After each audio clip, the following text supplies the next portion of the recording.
la part du mouvement islamique. On revient à Paris.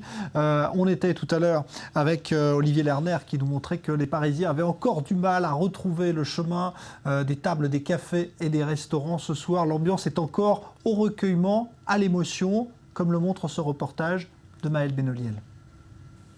Son petit café a ouvert il y a 3 mois à peine. Ce Libanais d'origine n'aurait jamais imaginé que son quartier puisse être le théâtre d'un attentat sanglant. Vendredi dernier, Ibrahim a été le témoin d'un massacre dans lequel plus de 10 innocents ont été tués. J'étais en train de fermer, j'ai entendu des coups de feu, mais on ne savait pas à ce moment-là que c'était des coups de feu. Les gens étaient en train de courir vers le canal. J'ai réalisé que ce qu'il se passait était quelque chose de sérieux. Je suis à nouveau sorti dehors pour voir ce qu'il se passait et j'ai vu des corps jonchés sur le sol.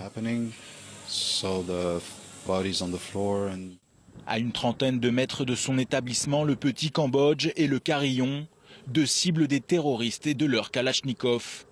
Depuis, les proches des victimes, les habitants de ce quartier populaire, mais aussi d'autres qui viennent de plus loin, s'inclinent devant le tapis de fleurs et de bougies.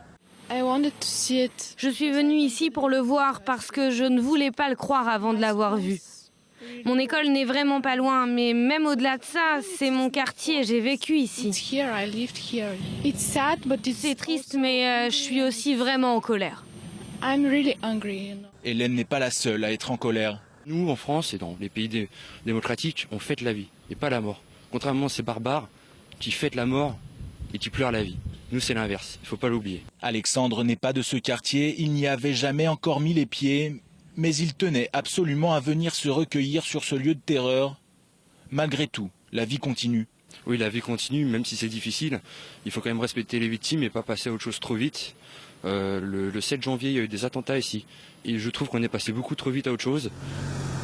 Alors que la vie reprend doucement son cours, ici à Paris et dans ce quartier du 10e arrondissement, durement touché par les attentats de vendredi dernier, la France devra se montrer forte pour relever le défi du terrorisme qui lui est imposé.